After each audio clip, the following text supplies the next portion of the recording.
Oui, je te propose d'y aller. Ouais. Bonjour à toutes et à tous.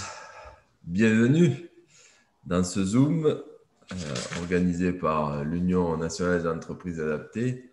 Donc, je vous remercie beaucoup de votre présence.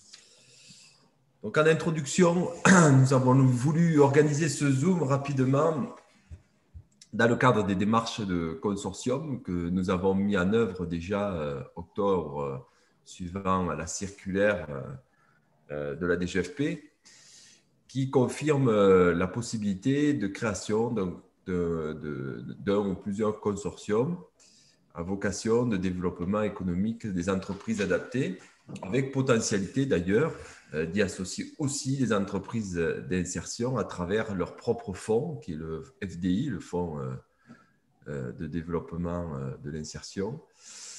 Nous sommes affiliés au FATEA, qui est le fonds d'accompagnement à la transformation des entreprises adaptées. Nous sommes plus particulièrement dans l'axe 2, donc tout ce qui est soutien, notamment aux investissements.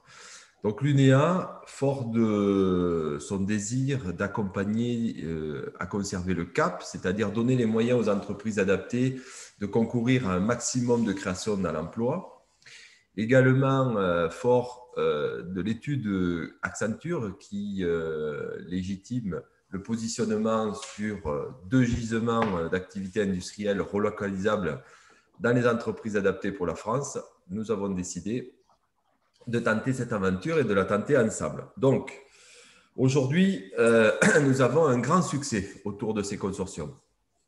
Un grand succès, notamment, et c'est tout le premier de ce succès, c'est que nous avons plus de 180 entreprises adaptées qui souhaitent y concourir à travers les trois consortiums. Et ça, c'est une belle réussite. Ça veut dire, un, que les entreprises adaptées souhaitent coopérer et mutualiser leurs moyens à travers des marchés communs et des développements communs. Donc ça, c'est une très bonne nouvelle de coopération. Deux, que les entreprises adaptées souhaitent se développer et souhaitent participer pleinement à la reprise en ne laissant personne au bord du chemin, en recrutant un maximum de personnes en situation de handicap éloignées, plus éloignées de l'emploi.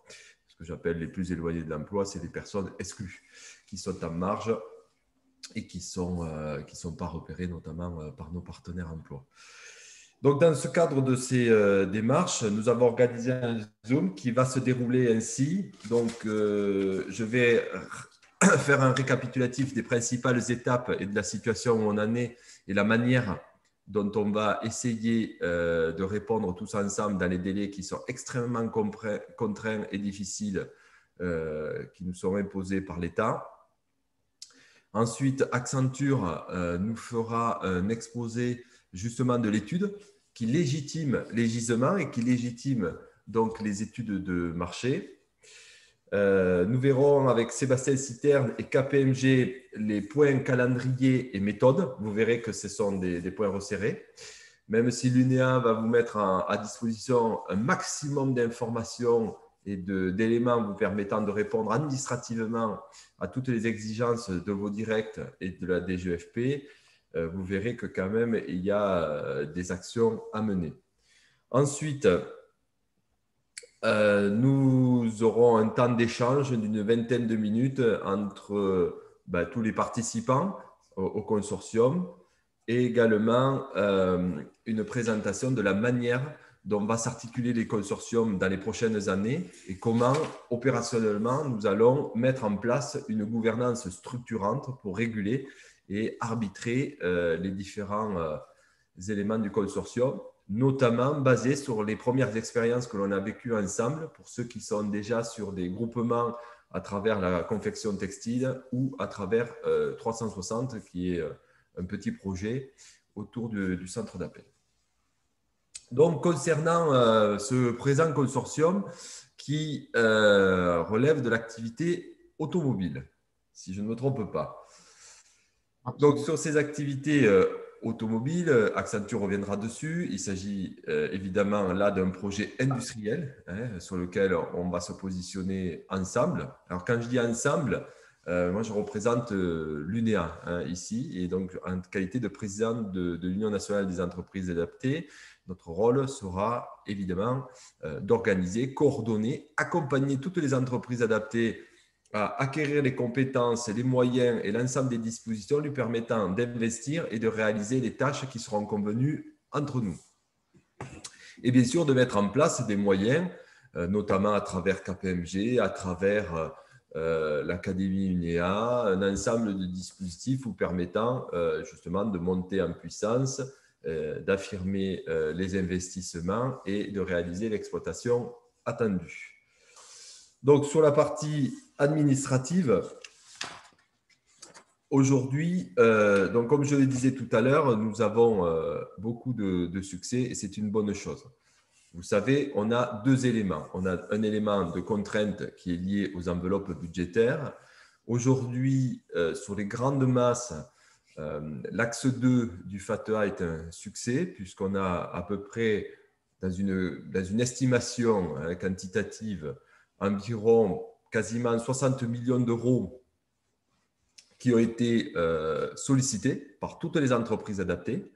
Et ça, c'est plutôt la bonne nouvelle. Ça veut dire que quand même sur le FATEA Axe 2, on a beaucoup de projets qui ont été déposés par les entreprises adaptées. Ça, c'est la bonne nouvelle. Et que nous avons une enveloppe, vous la savez, globale, contrainte sous 101 ou 102 millions d'euros et que nous avons déjà consommé quasiment 36 millions d'euros au niveau de l'axe 1, qui était un soutien au surcoût lié au travail pendant la période de premier confinement et une deuxième partie sur le soutien lié aux pertes d'exploitation. Et donc, ce qui fait qu'aujourd'hui, il nous reste à peu près une dizaine de millions d'euros sur ces parties de consortiums nationaux.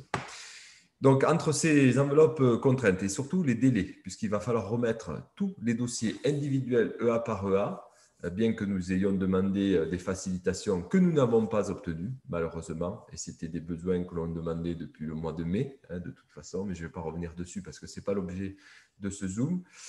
Et donc, nous allons devoir rendre tous les dossiers individuellement, enfin, vous, puisque nous, on va vous les préparer, mais ça sera à vous de les remettre auprès des directs pour conventionner. Et là, pour le coup, les délais sont extrêmement contraints puisqu'il s'agit du 10 décembre. Voilà. Et le 10 décembre, évidemment, quand vous regardez le calendrier, vous voyez que c'est dans pas longtemps. Donc, c'est extrêmement complexe. Ce pourquoi j'ai demandé donc à Sébastien Citerne et aux équipes d'accélérer la manœuvre pour qu'on puisse être tous autour de la table.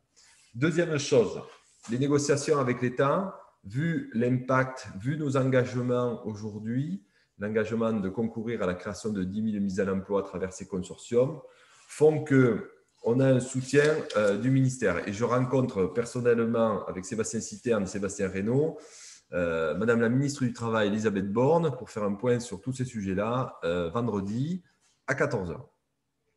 Ce qui va me permettre de pouvoir vraiment acter l'ensemble des positionnements sur notre démarche. Et encore une fois, je vous félicite tous et toutes d'être présents. Donc, le consortium automobile se veut être le plus ambitieux et le plus costaud. Costaud en termes d'impact, d'investissement, de création de richesses, d'emplois et surtout lié à la relocalisation.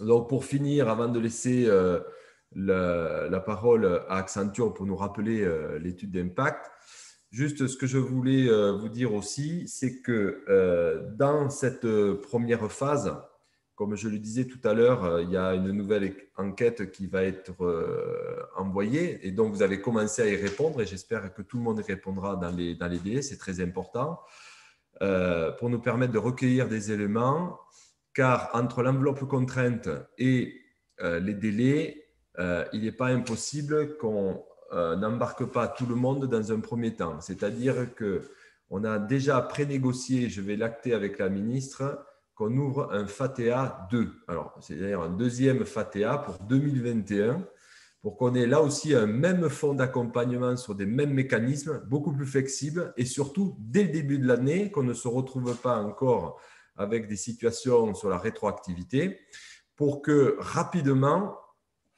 suivant les enveloppes contraintes et suivant la maturité, on va dire, de l'entreprise adaptée vis-à-vis des activités que le consortium va irriguer, on puisse avoir rapidement tout le monde, car il y a 5000 mises en emploi à créer, donc c'est beaucoup dans le consortium automobile à travers la relocalisation d'activités industrielles avec des projets.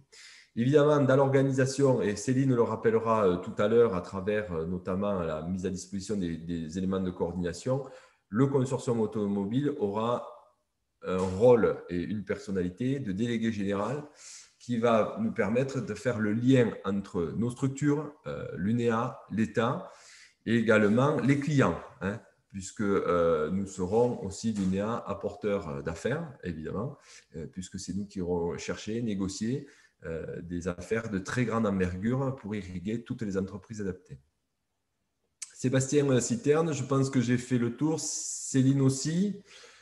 Voilà. Donc, Corentin, si tu veux prendre la parole pour faire un rapide point sur l'étude Accenture. Oui, bien sûr. Est-ce que vous m'entendez bien? Oui, merci Corentin et bienvenue, Merci bienvenue beaucoup. dans ce grand paquebot où il nous est demandé de faire bien, vite et juste. Merci Bien Corentin. sûr. Ben, n'hésitez pas. Est-ce que vous voyez également mon écran que je partage? Oui, Oui. Super. Bien, pour résumer, effectivement, on a fait cette étude avec mon collègue Johan et sous le haut patronage un petit peu du haut commissaire pour l'inclusion et l'emploi et l'engagement des entreprises, M. Thibault Gully, et effectivement le soutien financier de Bernard Lemasson de la Fondation Accenture. Et en fait, l'idée derrière, c'était un petit peu de se questionner sur le développement de l'industrie française dans le contexte que vous connaissez, et notamment via le levier de l'inclusion. Et un des premiers constats sur les trois un petit peu qui ont été faits, c'est qu'on a aujourd'hui 2,2 millions de personnes qui sont éloignées de l'emploi, c'est-à-dire, pour être un petit peu plus précis, on a sur ce périmètre-là 6,5% de la population active en tout, selon le Conseil de l'inclusion dans l'emploi et le Conseil de l'orientation de l'emploi. Et ces personnes-là sont progressivement éloignées du marché, ou encore elles ne sont jamais entrées sur le marché, ou alors elles rencontrent des difficultés. En fait, sur ce périmètre précisément, au sein de ces 2,2 millions de personnes éloignées, on en a aujourd'hui à peu près environ 500 000 en situation de handicap, et parmi celles-ci, 300 000 qui disposent d'un niveau de qualification. Et ça, c'est quelque chose qui nous a fortement intéressés. Le deuxième constat, c'était le côté vulnérabilité, si vous voulez, des chaînes de valeur industrielles en France. Et ça, on a publié d'ailleurs une étude très récemment, toujours avec mon collègue Johan, avec qui je travaille très régulièrement, et je vous invite, et je pourrais vous la transmettre aujourd'hui à la fin un petit peu de cette table ronde, la publication qui en a résulté. Effectivement, on a publié aussi un article dans les Échos. Mais voilà, on mettait un petit peu en avant les difficultés, notamment d'approvisionnement et de sourcing, au sein de chaque chaîne de valeur industrielle, et notamment la forte dépendance qu'on pouvait avoir vis-à-vis de certains pays. Et on a fait une analyse produit par produit. Et enfin, le troisième constat, finalement, c'était celui du manque de compétitivité sur certaines activités, notamment celles qui étaient intensives en capital. Et derrière, ça peut freiner effectivement le développement industriel dans les territoires. Alors, l'idée initiale, c'était vraiment de se dire, en fait, ce qu'on souhaite, nous, c'est que finalement, la relocalisation des emplois industriels en France, elle passe par la structure d'insertion, et que cette logique, à proprement parler, initialement portée, qui était de dépenses publiques, on l'a positionne en termes d'investissement social. En fait, c'est tout l'idée de cette étude, c'est-à-dire qu'on a une double vue, une vue de l'État et une vue côté entreprise. Et pour l'État, en fait, si vous voulez, c'est de passer d'une logique de dépenses publiques à une logique d'investissement social. Et pour chaque personne qui est en situation de handicap et qui serait réinsérée dans le cadre d'une EA, en fait, on se rend compte qu'il y a des externalités qui sont plutôt positives pour l'État. Et ça passe par plusieurs calculs finalement. Le premier, c'est sur le côté un petit peu du coût des prestations. Alors, le coût des prestations, si vous voulez, là, sur la gauche, l'ordre de 22 000 euros, et ensuite le manque à gagner de l'ordre de 10 000, ça vous donnerait un gain annuel brut pour l'État par poste de l'ordre de 32 000.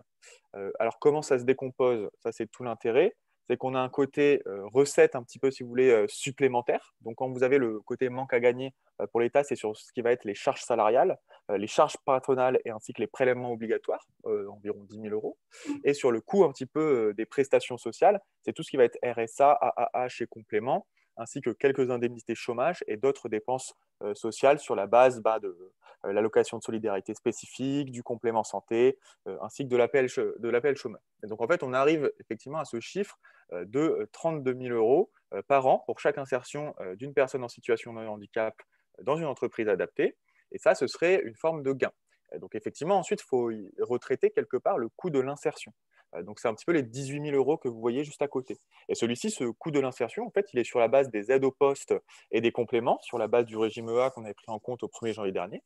La subvention PIC, c'est-à-dire CDD tremplin, c'est très faible, mais quand même, on l'a comptabilisé dedans.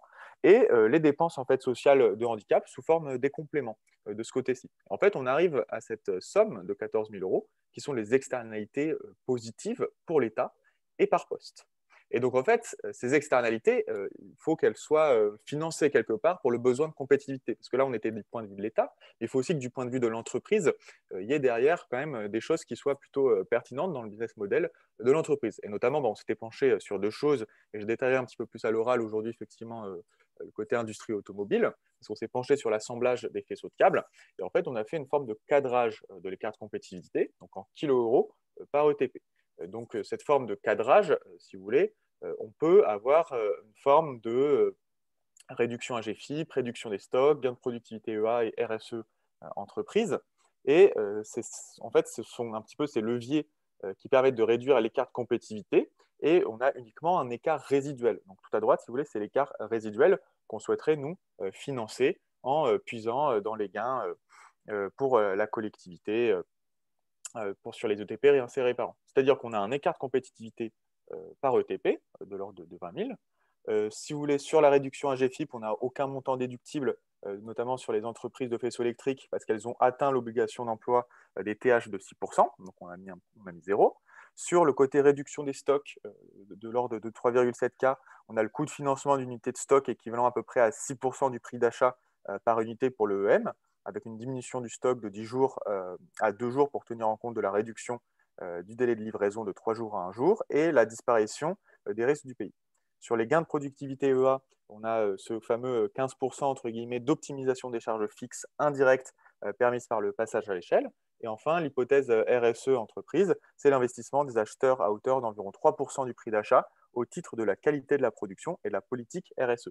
Et donc, en fait, cet écart, il est finalement de 10 000, il est finalement inférieur au gain net d'une réinsertion en entreprise adaptée par la collectivité, qui était plutôt, lui, si vous voulez, autour de 14 sur la planche précédente. Donc voilà, en fait, on a ce différentiel, si vous voulez, de 14 à 10. Et c'est ça ce qui est intéressant.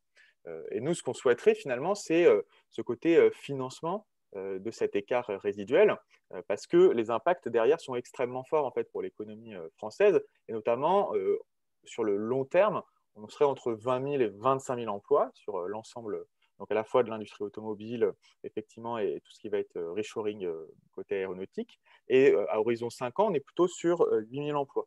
En termes de finances publiques, nous, on estime que le gain pour la puissance publique est entre 40 et 45 millions d'euros.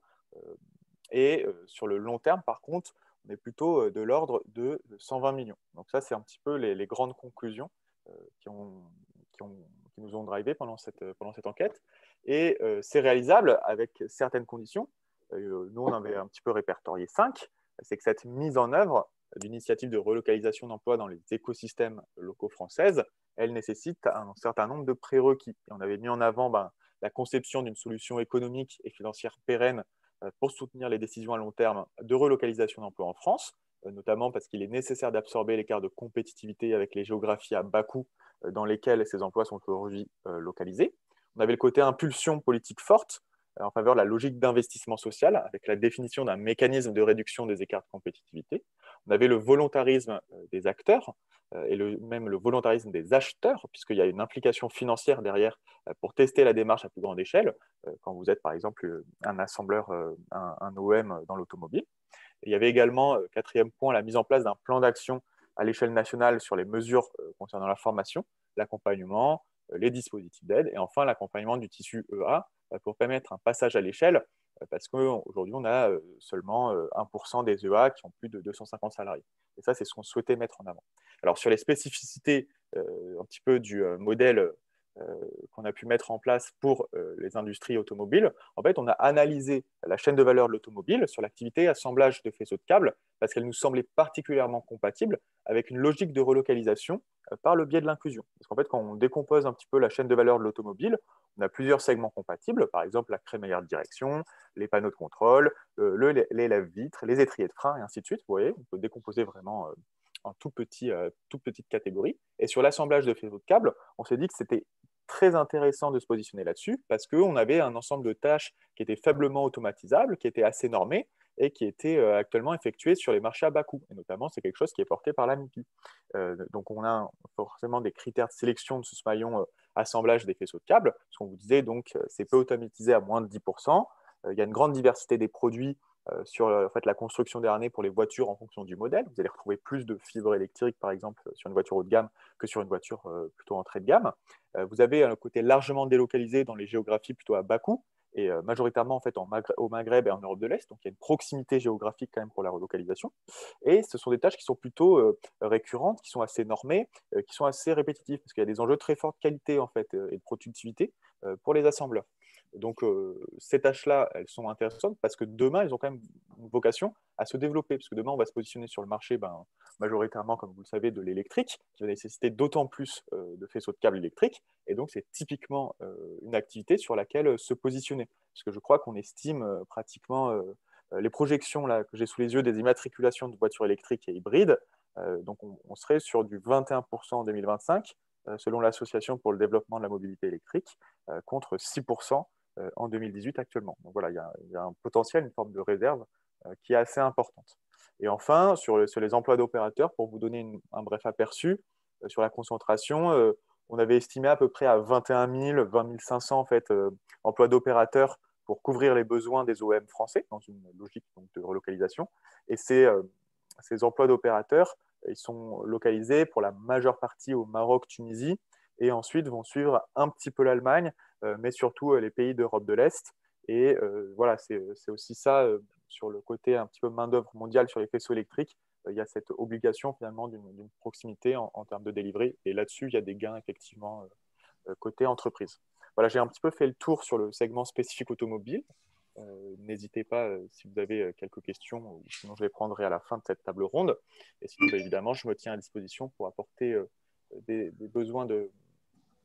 besoins supplémentaires de précision ou quelconque question.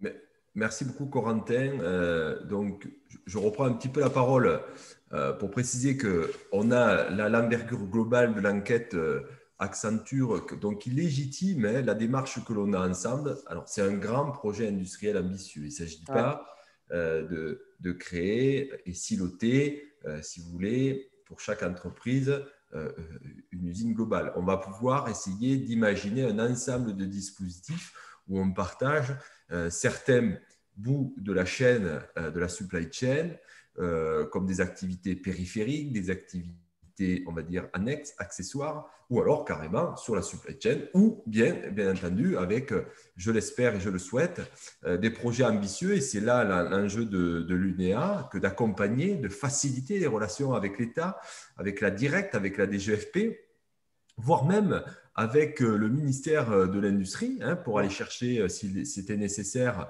des fonds complémentaires, ça a été dit, autour des achats inclusifs, parce que cette enquête, elle a été demandée par le Haut Commissariat à l'emploi et à l'engagement des entreprises, dont le Haut Commissaire s'appelle Thibaut Gulli, que beaucoup connaissent, et qui a une mission de la part du ministère de l'Industrie, mais également du Premier ministre et de Madame la ministre du Travail sur les achats inclusifs. Et donc, derrière tout cela, c'est comment on embarquera tout le monde pour faire ces accompagnements et pourvoir à ces 5 000 emplois. On s'est engagé sur 5 000, alors il y a plus de gisements d'emplois, tant mieux, Exactement. on en fera plus après. Mais pour l'instant, on va essayer de relever ce défi qui est assez costaud. À titre, avant de laisser la parole à Sébastien et à Nicolas Baudouin de KPMG, je fais quand même la précision suivante.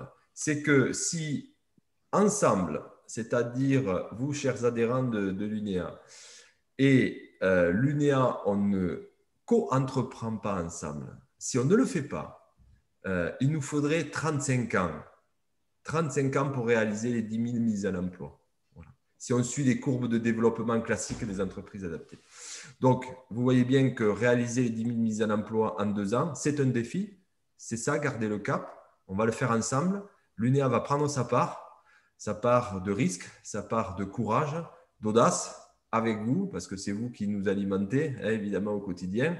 Et c'est ça qui nous anime, parce que la flamme entre nous, hein, la flamme de Céline Fiorina et de Sébastien Citerne, de temps en temps, il faut l'allumer. Et là, ils se sentent allumés parce que quand je vois qu'il y a autant de personnes, 47 personnes autour de la visio, ça fait chaud au cœur et je vous en remercie beaucoup.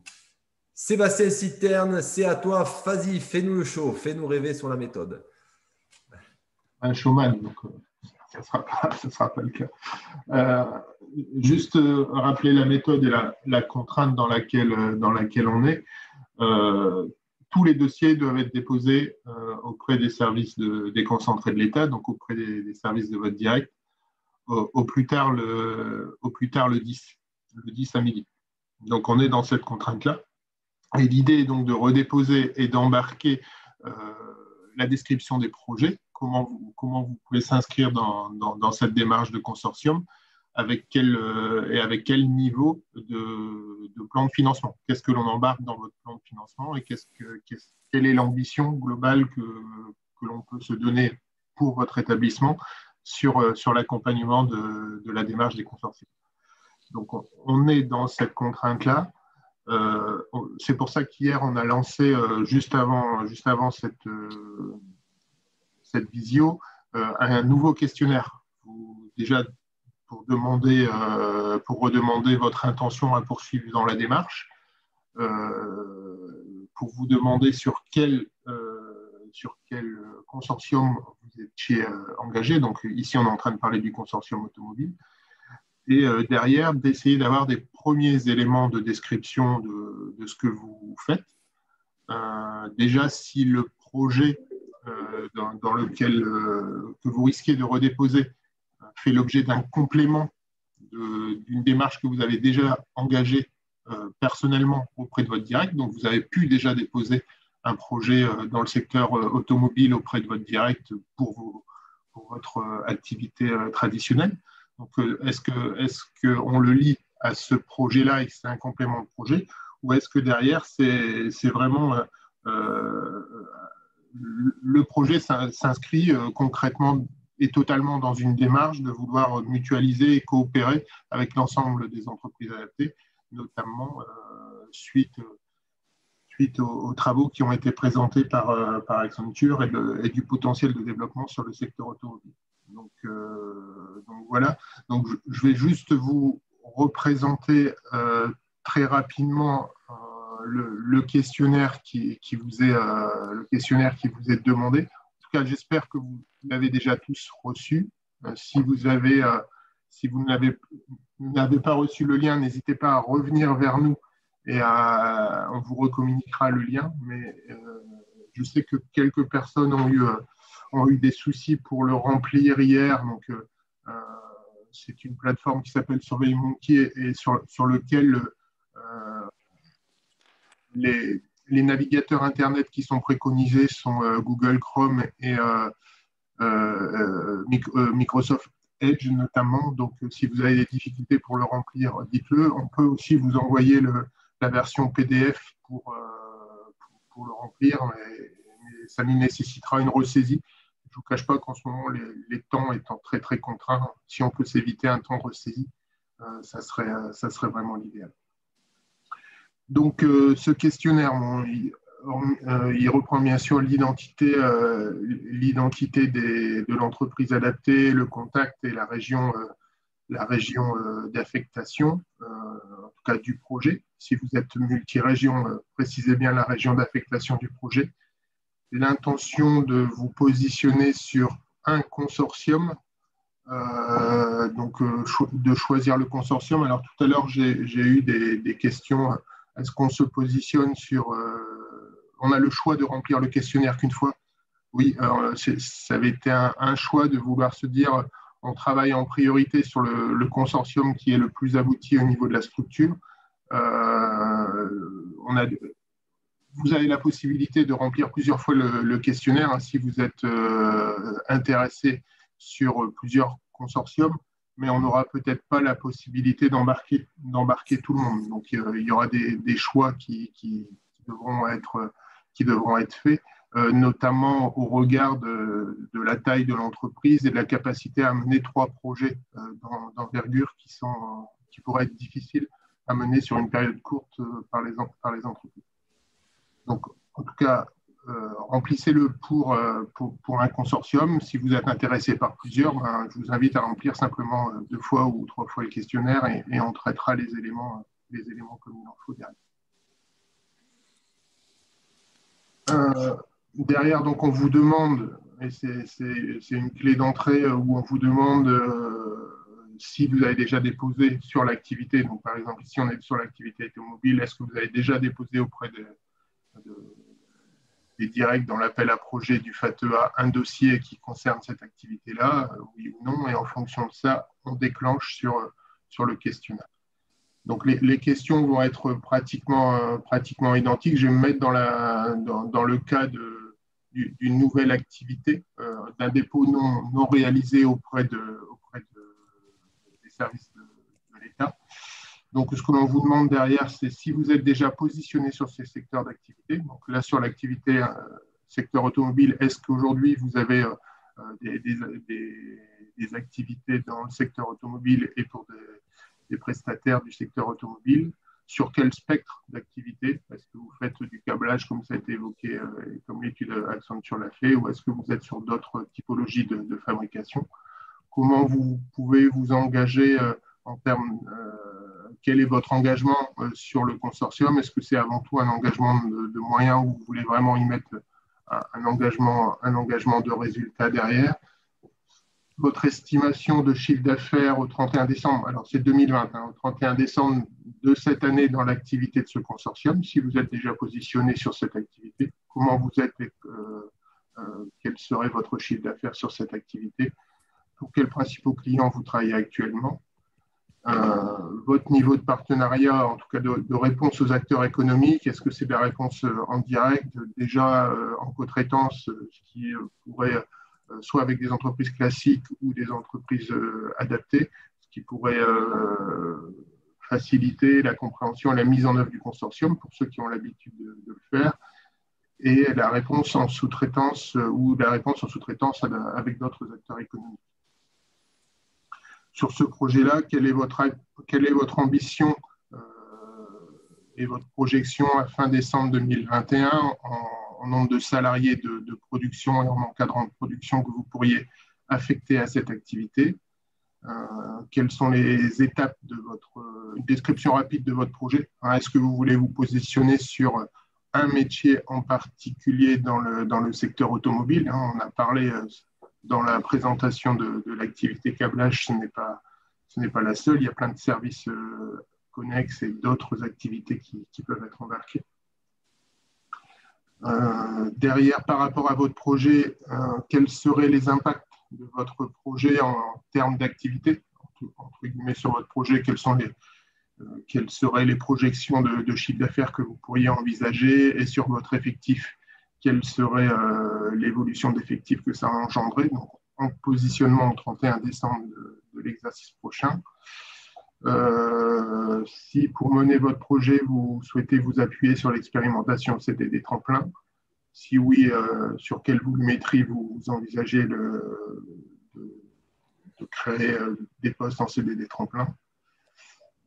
Sur le projet, si vous le voyez à une échéance courte ou 18 mois, je rappelle que l'appel à projet, dans le cadre du FATEA, on a une possibilité de monter les financements et les plans de financement sur 18 mois. Donc, ça, c'est important aussi, en tout cas dans la seconde phase, pour se dire quelles seront les structures prioritaires en termes d'accompagnement.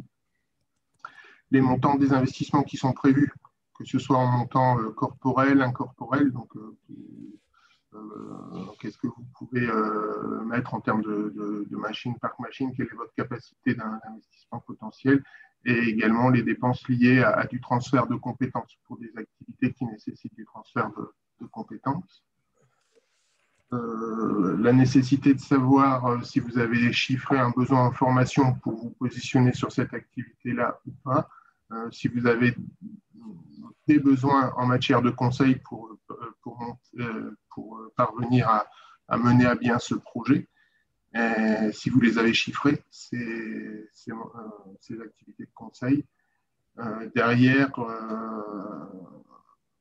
si vous avez réalisé un plan de financement, donc on va revenir sur cette question-là avec Nicolas juste derrière, dans le cadre du plan de financement et dans le cadre du dossier à déposer à la DGEFP, qu'est-ce qui est entendu, et si éventuellement vous souhaitez être appelé par un expert de KPMG qui nous aide sur ce dossier-là pour vous aider à finaliser le dossier.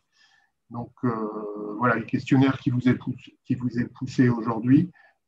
Donc ce qu'on vous demande, c'est de nous le remplir, celui-là pour le 4 à midi, pour vendredi à midi, afin de pouvoir caler au plus tard le 4 à midi, afin de pouvoir caler les différents échanges et les temps d'échange avec vous sur le projet. Donc, remplissez-le. Si vous avez eu des difficultés, revenez vers nous. Si vous n'avez pas eu le fichier ou le lien, revenez vers nous. Et si vous avez des difficultés pour le remplir, n'hésitez pas également à nous le signaler. Donc, il est parti hier en milieu de matinée. Hein. Donc, si vous n'avez pas, faites-nous signe tout de suite. Nicolas, tu veux préciser des éléments? En fait, les éléments qu'on vous demande là vont nous servir à pré-maqueter le dossier qui est à rendre à la DGEFP. Alors, à la Directe. Le dossier qui est à rendre au service de la Directe sera un peu plus simplifié. Il y aura une description du projet, une description plus succincte du projet.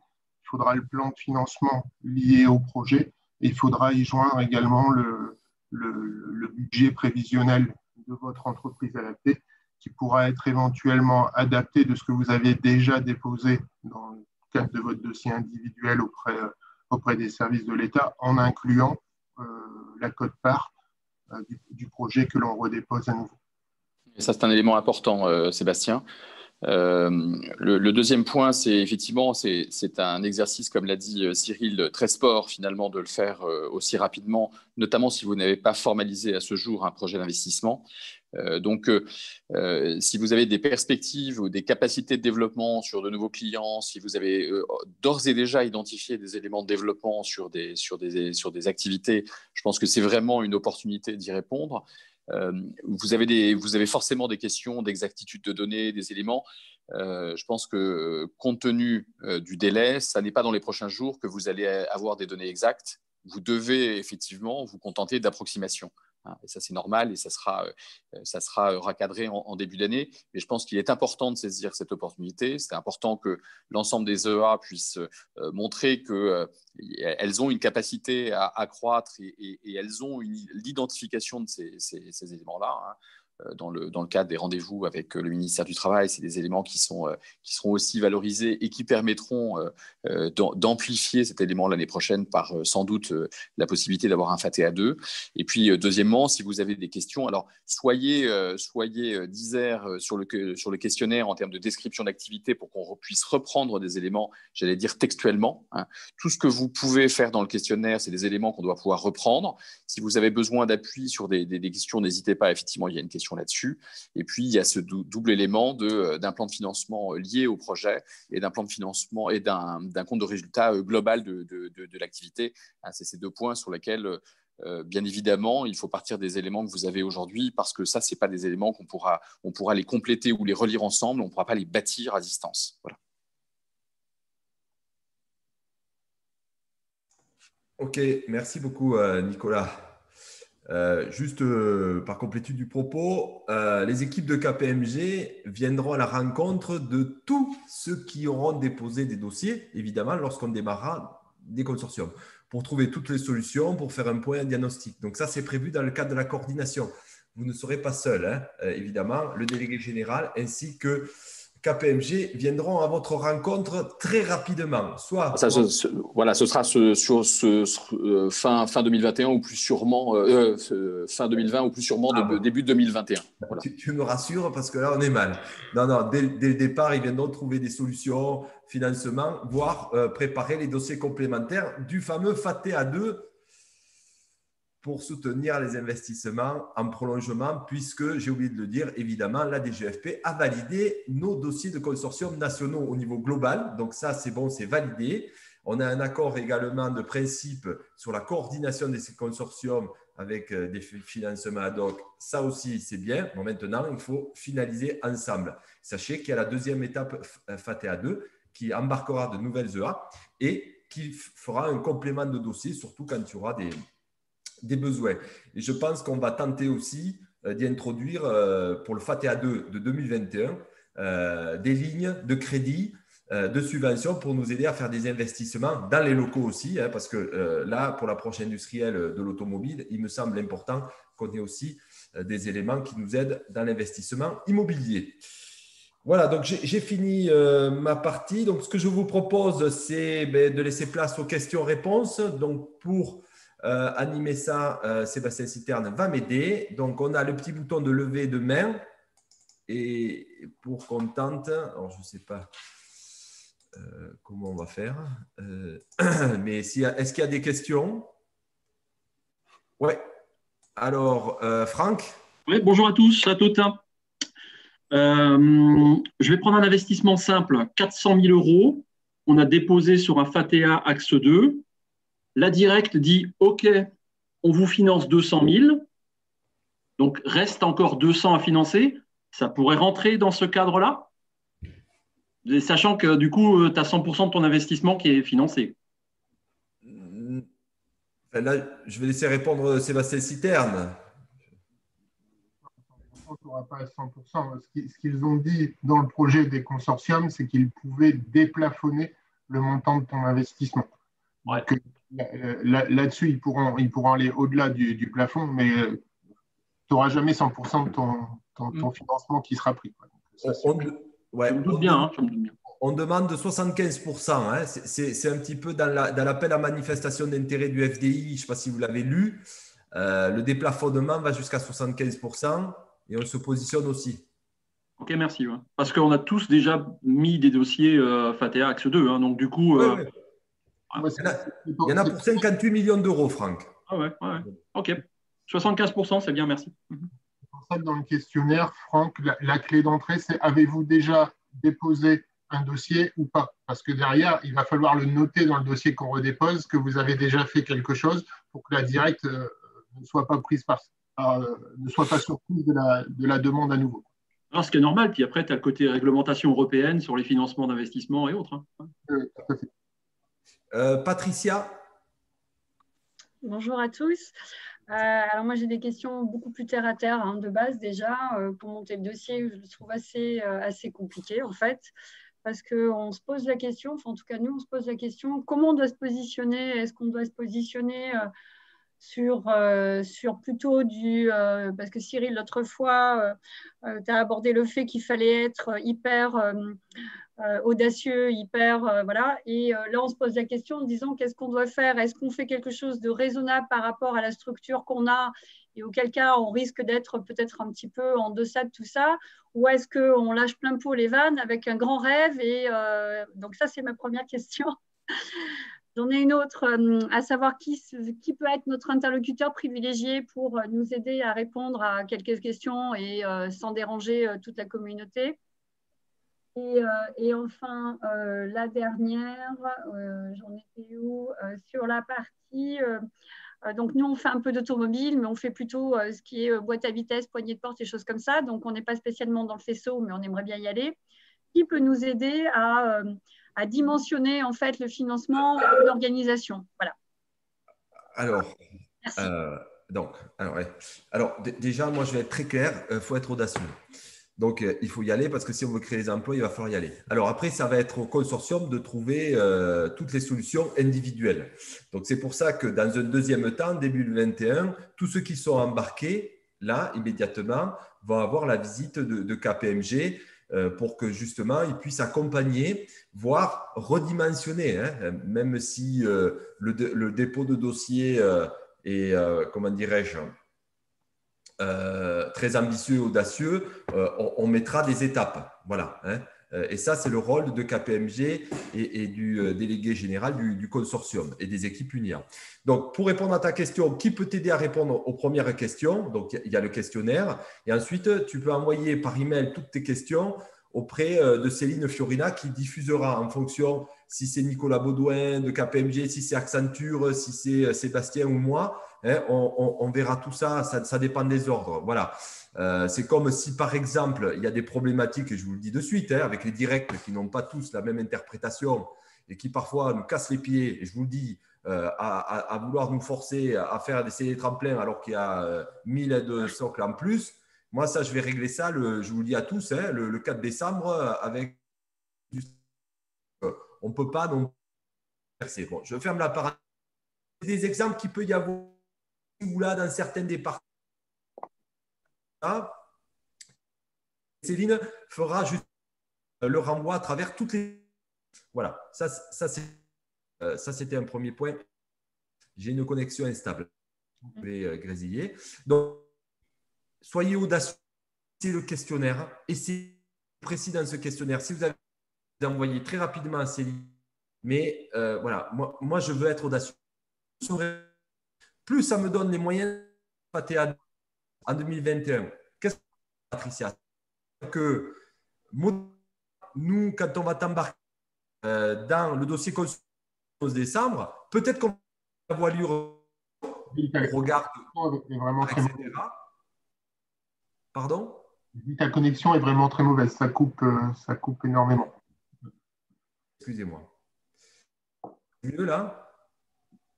Non? Ça va, oui. Ouais, bon, je suis désolé. Si jamais pour le 11, malgré que tu sois très ambitieuse dans ton projet, que le 11, on va te réduire peut-être la voilure, Patricia. L'année prochaine, avec le FATEA 2, on va venir en soutien complémentaire de ton premier FATEA 1 pour vraiment te pousser à tenter de réaliser cette audace. Tu vois, on peut le faire en 2 temps. Et plus vous serez audacieux dans le questionnaire, plus on aura de quoi aller chercher un gros montant pour le FATEA 2021. OK? C'est la logique. Allons-y. Soyons audacieux et l'UNEA va tout mettre en œuvre pour réussir tous ces enjeux-là.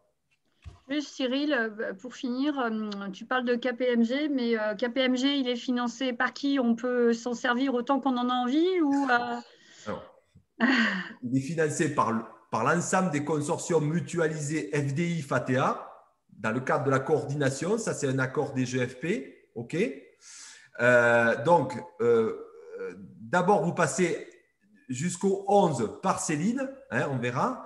Et après, oui, KPMG va venir. On a pondéré à 3 jours en moyenne par entreprise adaptée du consortium. Donc, 3 jours à passer. Voilà, c'est ce qu'on a prévu. Alors, il n'y a pas que KPMG. Il y a d'autres acteurs en fonction des domaines, mais KPMG, c'est le cas. Et je vous rappelle que KPMG accompagne l'UNEA depuis 2011 sur le retour sur investissement et gain social des entreprises adaptées. Donc, ils nous connaissent très, très bien et Nicolas plus particulièrement, avec qui j'ai un affectif tout particulier. Voilà. Merci Cyril. Voilà, avec plaisir Patricia. Merci à toi et de ta confiance. Est-ce qu'il y a d'autres questions? Tania. Oui. Oui, bonjour à tous. Déjà, merci à l'UNEA parce que franchement, c'est très motivant, cette dynamique consortium, ça fait du bien, surtout en ce moment.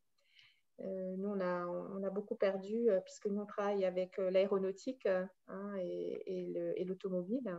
Donc, voilà, on est encore un peu en chômage partiel. Donc, des projets de cette nature, ça nous ouvre les horizons. Voilà. Donc, ceci étant dit, moi, j'ai une question très pratique. C'est que, comme je disais, on travaille déjà avec l'automobile, avec PSA. On fait du cintrage, du tuyau de frein, on fait du montage, de l'assemblage, enfin voilà, plein de choses. Par contre, du faisceau, pas trop. Et moi, je suis très intéressée de faire du faisceau. Et donc, est-ce que je peux candidater? J'en ai très envie, mais je ne sais pas mesurer les besoins. L'effectif, j'ai aucune idée, c'est tout nouveau, quoi. Viens chez moi. si, comme je fais. Ouais. Mais tu peux venir voir déjà, si tu veux. Ouais. me faire une idée. Ouais. Ouais. Ouais, non, Mais non, Franck, vous auriez peut-être une vidéo à nous communiquer du coup pour nous aider? Non, un petit film, une T'habites petite où, Patricia? présentation webinaire T'habites où, Patricia? en Auvergne, à Thiers. Elle vit en Alsace. Bon, j'ai pas le marché de Noël à te proposer en ce moment, mais comme Tania habite à côté de chez moi, c'est pour ça que je lui dis, elle peut venir avec ses Ah. équipes. Même si j'ai pas un historique comme certains autour de la table, je pense. Et on fait du câblage pour l'automobile, en particulier sur les véhicules électriques. Oui, bus électriques, véhicules autonomes. Mais Cyril, on avait rencontré, alors j'ai plus son nom en tête, mais le dirigeant d'Amipi, et j'avais cru comprendre en fait qu'il y aurait un accompagnement d'Amipi sur le lancement de cette activité. Donc, où ça en est? Ça me permet de répondre aussi à une autre question sous-jacente. Le délégué général du futur consortium automobile, soyons clairs, ça sera quelqu'un de très expérimenté, grand entrepreneur et si possible avec des hautes fonctions d'entrepreneuriat. Donc, c'est quelqu'un qu'on recrutera spécifiquement pour cette mission, du moins, au moins pour les 2 années, hein, pour nous accompagner. Donc, quoi qu'il arrive, et fort de KPMG, d'Accenture et d'un ensemble, hein, parce qu'il y a d'autres choses qui viendront, il viendra accompagner toutes les structures. Donc moi, Tania, ce qui est important, c'est que tous ceux qui œuvrent dans le giron, l'environnement automobile, ils ont déjà cette culture. Donc ça, c'est très intéressant. Il faut le noter dans le questionnaire. Et tu peux avoir une ambition aussi par le nombre de mises à l'emploi. Et nous, si tu veux, en fonction des modèles que l'on a déjà, parce qu'en fait, Tania, tu l'as vu, c'est vrai qu'on copie un petit peu l'Amipi, mais aussi Gouréac. Vous n'avez pas pu visiter cette très grande entreprise industrielle européenne qui fait 6 000 salariés, 250 millions d'euros par an, 40% à l'export. Donc, c'est le fleuron industriel en entreprise adaptée français avec 72% de personnes handicapées. Ils sont à Saint-Sébastien, je les connais très bien parce qu'ils sont à 45 minutes de voiture de FMS. Toutes les équipes UNEA avaient visité d'ailleurs Gouréac à l'occasion de notre feuille de route sur le changement d'échelle. Et donc, on va se baser à la fois sur le modèle Amipi, à la fois sur les besoins industriels de l'automobile, avec le délégué général notamment, avec l'enquête Accenture, et également avec Gouréac. Et donc, on va venir accompagner des entreprises adaptées, même qui ne font pas de câblage aujourd'hui, mais qui vont en faire pour justement mettre en place ce projet industriel. Moi, ce que j'aime très particulièrement, et merci Franck, de ce que tu viens de faire, parce que tu viens de donner du sens au consortium. Parce qu'on va travailler ensemble, en fait. Tous ensemble, là. Hein. C'est ça l'enjeu. C'est que quand on va aller voir PFA, quand on va aller voir Peugeot, quand on va aller voir Renault, tous ces grands, et Forestia, Valeo, bien sûr, je ne les oublie pas, parce que c'est eux qui envoient beaucoup de boulot auprès de Gouréac. C'est que là, on va être puissant, on va montrer une très grande capacité. Parce que ce qui nous oppose, ces grands constructeurs, c'est de dire « ouais, mais vous êtes petits, vous n'êtes pas capable de répondre à des grandes tailles, à des grands marchés. » Et là, on va le faire tous ensemble. Donc, Tania, dans le questionnaire, tu peux répondre de manière audacieuse sur le nombre de mises à l'emploi et nous, on va préparer le dossier individuel qu'on va te remettre en te disant « ben voilà, tu pars de cet endroit-là, il va te falloir tant d'investissements. Et peut-être que, comme je l'ai dit tout à l'heure à Patricia, on le fera en 2 temps. C'est-à-dire qu'il y aura ce premier temps maintenant et un complément de FATEA 2 de 2021 pour justement t'assurer une grande mise en montée en charge. Ok. Bon, j'espère que je suis clair hein, parce que des fois, je m'emballe un peu. C'est bon, est-ce qu'il y a d'autres questions? Il y avait Arnaud qui voulait la parole. Pardon. Ouais, merci. Pardon. Merci Sébastien. Bonjour à tous. Effectivement, je rejoins tout le monde. Merci pour ce consortium et pour votre soutien à l'UNEA. Et par rapport à ce que tu disais, Cyril, justement, et pour rebondir sur la question de Tania, où moi aussi j'ai une activité câblage, mais pas à la dimension du consortium, bien évidemment, et notamment sur les différents métiers du câblage. Aujourd'hui, on est plutôt sur des métiers, nous, plutôt basiques. Et le côté investissement matériel va pour moi être primordial dans ce consortium, parce qu'effectivement, c'est clair que si on veut batailler avec PSA, les grands faiseurs de l'automobile, sur les prix notamment, on ne pourra pas se contenter de faire de l'approximation avec que de la main-d'œuvre. Il faudra de la machinerie. Et par rapport à ça, ce que tu disais, Cyril, je rebondis dessus, par rapport le fait de mettre des chiffres dans le dossier qu'on va remettre à la directe là d'ici le 10 décembre, est-ce qu'au regard de la connaissance que vous avez du territoire des entreprises adaptées, comme tu le mentionnes, ou celle de Franck du côté de Strasbourg qui a de l'expérience, est-ce que vous ne pourriez pas nous donner comme une indication si on se dit, bah tiens, moi je veux créer un ETP d'emploi dans le consortium, est-ce qu'en contrepartie, on n'a pas besoin de, je sais pas, X milliers d'euros d'investissement? C'est-à-dire faire le lien entre le nombre d'ETP et l'équivalent d'investissement formation. Alors, dans les grandes lignes, hein, pas précis, parce que là, c'est vrai qu'on part à l'aventure et là, on peut mettre des chiffres totalement déconnants, quoi. Oui, on est en train de le faire. En fait, c'est comme ça qu'on élabore, en fait. Hein. On est parti d'un mix modèle, pour être très clair, hein, sur la base d'Accenture, un mix modèle Amipi Gouréac, et on est en train d'en faire un Canva. Donc, avec le questionnaire qu'a fait Sébastien, on doit avoir un peu plus de précision de là où vous partez pour avoir ces besoins de financement. Pour que vous compreniez, quand on a déposé les 3 gros consortiums, les 3, au total, ça fait une demande de 36 millions d'euros de subvention. Pour les 75% des investissements qu'il faut pour concourir aux 5 000 mises à l'emploi dans l'automobile, des 3 000 dans le numérique et des 2 000 dans la confection textile. Et ce n'est pas les mêmes montants. Là où c'est vraiment, vraiment très important, c'est dans l'automobile. Là, tu l'as dit, parce que l'enjeu, c'est le tarif. Donc, pour sortir du prix, il y a la supply chain à bien gérer. Ça veut dire qu'il y a certaines EA qui, peut-être en amont, qui sont les plus costauds dans le monde automobile et des faisceaux, vont avoir des machines peut-être en amont, en amont pour faire du prédécoupage, etc., de masse, comme on va le faire dans la confection textile. C'est-à-dire qu'on aura peut-être une approche mutualiste de certains points. D'accord ? Là, on est en train de vivre ensemble un vrai projet industriel ensemble. Hein. C'est-à-dire, ce n'est pas packagé, siloté, quoi. Hein. On va être tous solidaires. Et l'un des premiers solidaires avec tout le monde, c'est l'UNEA. L'UNEA porte ça. C'est pour ça que le ministère nous dit OK. Et il demande à l'UNEA de porter ce risque et de porter les résultats. Hein. C'est pour ça que c'est costaud quand même. Hein. Et c'est la première fois qu'on mouille autant l'UNEA. Vous verrez dans les chartes. D'ailleurs, je vais laisser la parole à Céline bientôt sur le sujet des chartes. La charte qui est structurante sur la gouvernance, où l'UNEA aura sa partie de modulation et de médiation sur les répartitions. Et notamment, parce que ça peut arriver aussi, et je vais être clair avec vous, la charte doit prévoir aussi qu'un membre du consortium s'en aille. Il ne veut plus le faire, il ne veut plus participer ou, je ne sais pas, l'entreprise adaptée disparaît, etc. Bon, il faut qu'on prenne ça en compte parce qu'il ne faut pas qu'un des membres de consortium fasse une rupture de la supply chain. Ça, ce n'est pas possible.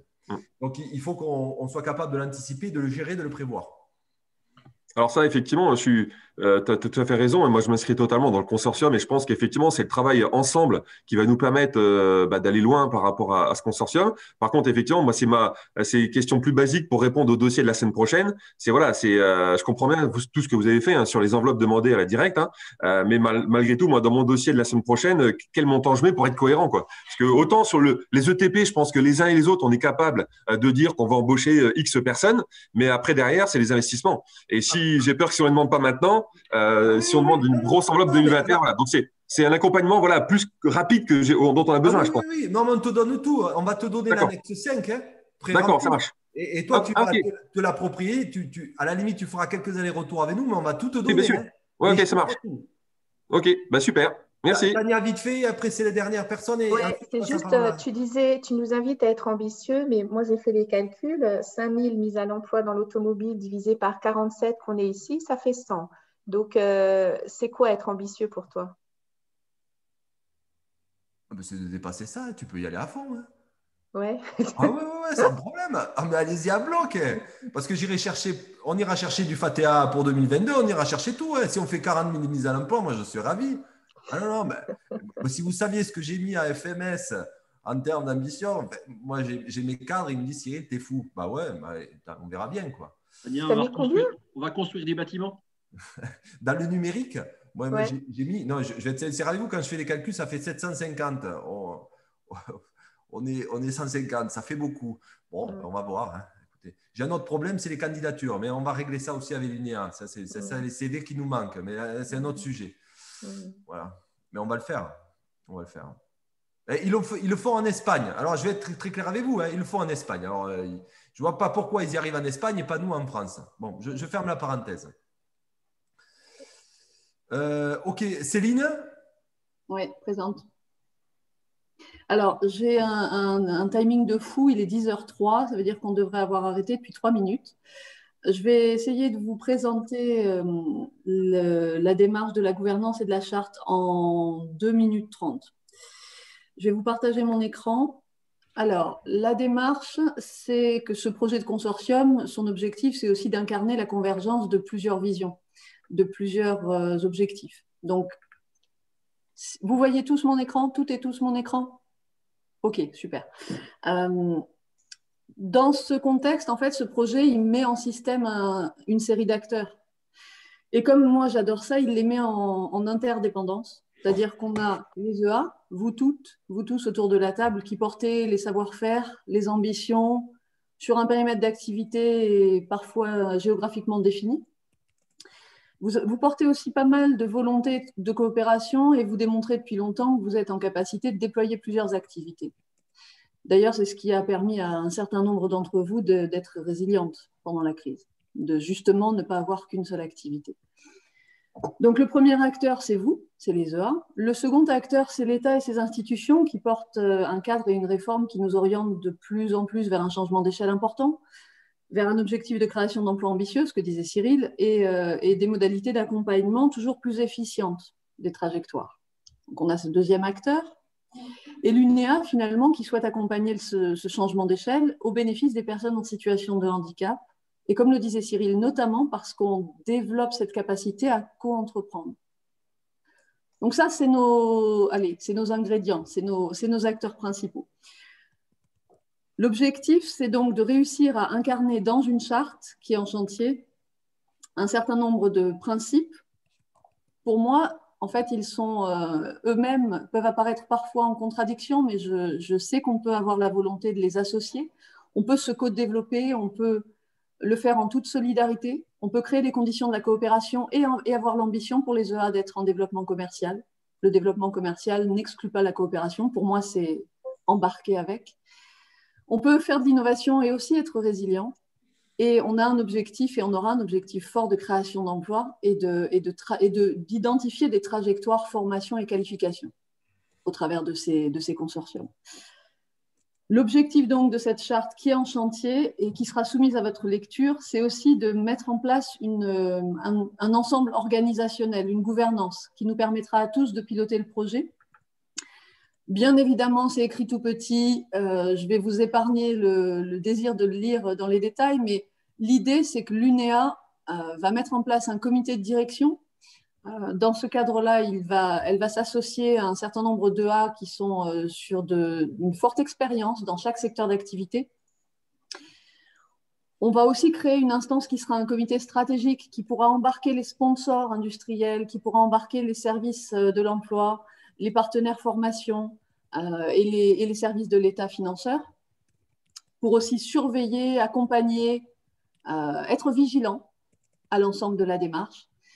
Et on aura de façon plus pragmatique, moi j'aime bien Patricia Vasson tout à l'heure quand tu disais, bon moi j'ai des questions très pragmatiques, on aura aussi un comité de pilotage opérationnel très pragmatique sur chaque consortium qui permettra d'apporter assistance aux EA, d'accompagner la mise en œuvre de chacun des projets de marché, de chacun des GME qui pourront se créer sur chaque opportunité.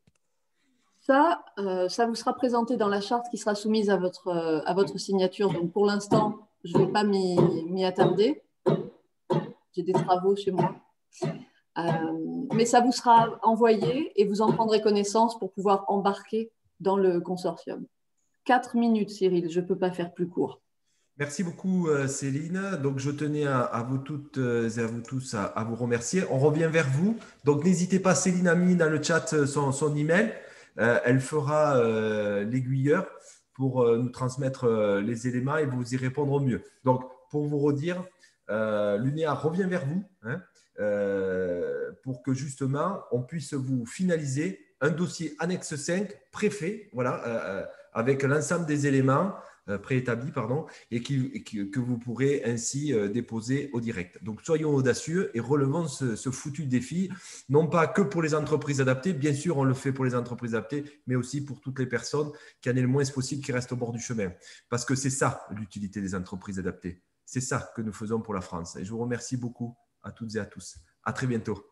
Merci.